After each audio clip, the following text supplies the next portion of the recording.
Morning Live, now South Africa Premier Business Young Entrepreneur of the Year 2015, BBQ Young Leader of the Year also in 2015, and a Liver Empowerment Most Empowered Young Leader of the Year 2016 are some of the accolades that this guest today possesses. Young, gifted and successful, Sylvester Chauke is the epitome of what it means to thrive and work hard in order to reach your ultimate goal. Currently the owner of a branding company. Today we get to know Sylvester a little better. Let's take a look at this insert. Hello Sylvester, and welcome to Morning Live. Thank you for having me. It really is a pleasure to share the story with you. So you were recently awarded 2 international awards for Best Enterprise as well as Manager of the Year. Tell us a bit more about what these awards were all about. They're from the European Business Assembly. So they've got a Socrates committee that looks at about 26 different countries, and they look at local businesses and leaders in those countries that obviously are adding a lot of value in the way that businesses run, but also the approaches to business as a whole. And we were nominated in that, and that meant that we stood a chance to walk away with Manager of the Year as well as Enterprise of the Year, or Best Enterprise within the European Business Assembly.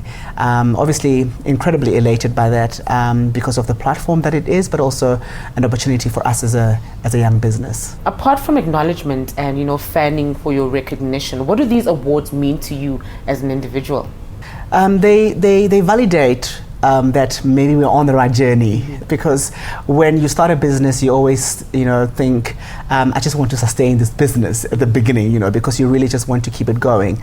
And to have acknowledgement from the European Business Assembly, for an example, in the Socrates nomination committee, means that perhaps we are making an impact and that we are being noticed for the work that we do. So it is incredible for us, and we are really completely excited about the win, and it represents great opportunities, we believe, for us in the future. So you grew up in Soweto, and many might think that Soweto is a very colorful and very diverse township, in South Africa. Did it maybe play a part in your career path? I mean, the energy, the hustle and bustle of Soweto as a whole is really incredible, obviously, because it is a melting pot of so many different cultures and backgrounds and energies. And as a result, you learn how to be able to engage with so many different people from different backgrounds. So not only can you speak 5 languages, because you need to, if you live in Soweto, the opportunities are wide to be able to engage with so many different people from different backgrounds. And so it already keeps you, or gives you an edge around being able to be relatable on so many different spaces. And that has really influenced the way that I do business, and the way that we look at consumers, and the way that we operate, because it has to be incredibly diverse and incredibly rich and very understanding of different backgrounds that people come from. So, I mean, there's no experience like living in Soweto. There isn't. It is the most awesome and the most colorful, like you said. And because of the fact that it is such a melting pot of so many different influences, that it makes it so unique. So you've worked with some of the most biggest brands, or international brands rather. Now, how difficult was it for you to move from working for these brands and starting your own business? And everyone asks me that question, because it is quite true. I mean, my previous job was Director of Marketing at MTV Networks Africa. So as you can imagine, it was probably a really, really exciting opportunity and a great job.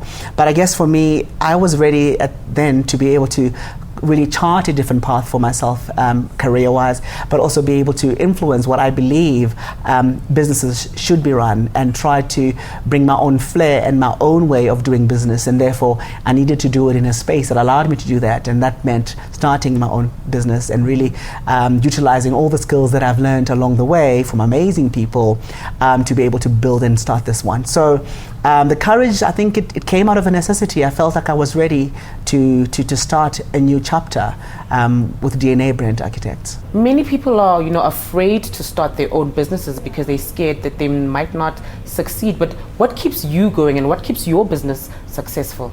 Many things. Not only am I surrounded by incredible young people that support the vision of where we are wanting to go, which is very important. I have an amazing support structure within the company that really also wants to drive a different narrative around what we can do as young people in this country. But also the brands that we work with and the support from our clients who really give us the opportunity to do so, as well as a really good product, because creatively we really are, very competitive in the kind of ideas we come up with and we develop for some of our brands. So I think the mix between a really strong support, amazing clients we work with from the likes of Vodacom, Nedbank, South African breweries, who give us an opportunity to do work with them, is really incredible. And then of course the work needs to speak for itself, because without that it's not going to work. So I do think that if I mesh all these three together, it's probably the reason why we're still here. Now, what advice would you have for all those young people who want to attain the level of success that you have?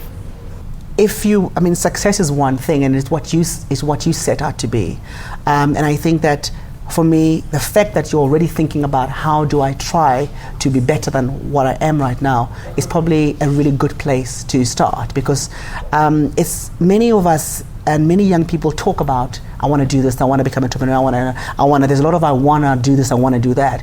But there's not enough of what do I need to do to get there? Mm-hmm. So I think get yourself a good base of education. You've got to be able to surround yourself with people that are going to assist you to be able to do that. You have to look and emulate other entrepreneurs, other leaders in the market.